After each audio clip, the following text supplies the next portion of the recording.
બોટાદ કષ્ટભજન દેવ હનુમાનજીના મંદિર સાળંગપુર ખાતે હનુમાન જયંતિ નિમિત્તે 2 દિવસીય મહોત્સવ ઉજવાઈ રહ્યો છે। તેમાં હજારો ભક્તો જોડાઈ રહ્યા છે। આ સાથે જ કષ્ટભજનને ચઢાવેલા 8 કિલો સોનાના વાઘા ભક્તોમાં ખાસ આકર્ષણનું કેન્દ્ર બન્યા છે। સાળંગપુર કષ્ટભજન દેવ હનુમાનજી મંદિર ખાતે હનુમાનજી જન્મ ઉત્સવ નિમિત્તે કૃતજ્ઞાનો મહાઉત્સવ અને હનુમાન જયંતિની ઉજવણી માટે 2 દિવસીય 1 અને 2 એપ્રિલના રોજ કાર્યક્રમનું આયોજન કરવામાં આવ્યું છે। ગઈકાલે મહોત્સવના પ્રથમ દિવસે દાદાના દરબારમાં ભક્તિ, શક્તિ અને સંસ્કૃતિનો અદ્ભુત ત્રિવેણી સંગમ જોવા મળ્યો હતો। વહેલી સવારથી જ દાદાનું શાસ્ત્રોક્ત વિધિ વિધાન અને મંત્રાચરો સાથે પૂજન કરવામાં આવ્યું હતું।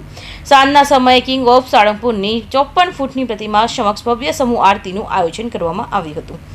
હજારો ભક્તો એકસાથે આરતી ઉતારી વાતાવરણને દિવ્ય બનાવી દીધું હતું। ખાસ કરીને હનુમાન જયંતિ અમુક વિશેષ દિવસોમાં આ વાઘા દર્શન માટે મૂકવામાં આવે છે, જ્યારે હજારો ભક્તો દર્શન કરવા માટે આવે। સાળંગપુર મંદિર હનુમાનજીના કષ્ટભજન સ્વરૂપ માટે જાણીતું છે, જ્યાં લોકો પોતાની મુશ્કેલીઓ દૂર કરવા પ્રાર્થના કરે છે। હરિભક્તોનો ઉત્સાહ આપણે બધા જોઈ રહ્યા છે। સવારે મંગળા આરતીથી માંડીને અત્યારે જે હનુમાનજી મહારાજ શ્રીની કેક કટિંગ થઈ અને હજારો ને લાખો યુવાનો ભક્તિના તાલે ઝૂમી રહ્યા છે। આપણને આ હનુમાનજી મહારાજના પ્રાકટ્ય મહોત્સવનું દર્શન એમના કેમ્પસમાં, એમના સાનિધ્યમાં ઉજવવાનો લાભ મળ્યો છે। ત્યારે હજારો ને લાખો શ્રદ્ધાળુઓની મનોકામના કષ્ટભંજન દેવ પૂરી કરે એવી અમે પ્રાર્થના કરીએ છીએ। આ વર્ષે પૂજ્ય દાદાના ચરણોમાં પ્રાર્થના કરું છું કે આવનારી લોકશાહી જે ઉજવણી થવાની છે એમાં સાત્વિક, સત્ય,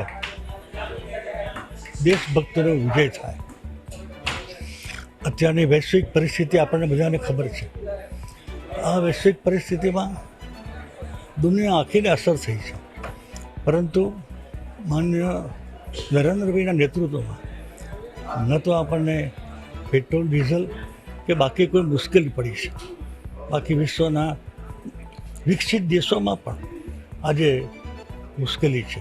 આ યજ્ઞ છેલ્લા હનુમાનજી મહારાજની મૂર્તિ પ્રતિષ્ઠા થઈ ત્યારથી દર વર્ષે આપણે સમૂહ યજ્ઞ હનુમાન જયંતિ પર કરીએ છીએ।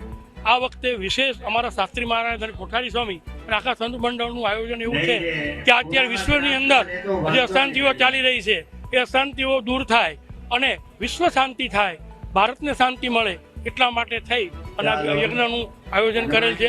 આ યજ્ઞની અંદર આ વખતે 751 પાટલામાં વ્યક્તિઓ બેઠા છે। બહેનો અને ભાઈઓ બધા જ લાભ લઈ રહ્યા છે અને આગલા વર્ષોમાં 500-600 થતા હોય છે, પણ આ વખતે વિશ્વ શાંતિ નિમિત્તે અને પોતાની શાંતિ નિમિત્તે 751 જેટલા પાટલાઓ થયા છે, જે પણ એક રેકોર્ડ વસ્તુ છે। રાત્રિના સમયે આકાશમાં અત્યાધુનિક અને રંગબેરંગી આતશબાજી કરવામાં આવી હતી। સતત ચાલેલી આ ભવ્ય આતશબાજી ઉપસ્થિતિમાં તમામ શ્રદ્ધાળુઓના દિલ જીતી લીધા હતા અને આ મહોત્સવ મુખ્ય આકર્ષણ બની હતી। રાત્રિના સમયે ભવ્ય લોક ડાયરાનું આયોજન કરવામાં આવ્યું હતું। ઉત્સવના મુખ્ય આકર્ષણ તરીકે દાદાને 8 કિલો શુદ્ધ સોનામાંથી બનેલા અલૌકિક સુવર્ણ વાઘા ધરાવવામાં આવ્યા છે, જેને 100 સોનાઓની ટીમે રિયલ ડાયમંડ અને મીણાકારીની જડતર સાથે 1 વર્ષની મહેનત બાદ તૈયાર કર્યા છે। આ શણગાર શક્તિ, ભક્તિ અને સમૃદ્ધિનું પ્રતીક માનવામાં આવે છે। આજે 2 એપ્રિલ 2026ના રોજ હનુમાન જયંતિ નિમિત્તે હનુમાન જન્મ ઉત્સવની ભવ્ય ઉજવણી ચાલુ રહેશે, જેમાં લાખોની સંખ્યામાં ભક્તો પધારે તેવી ગણતરી છે। કૌશિક પટેલનો report, Hind TV news, Surat.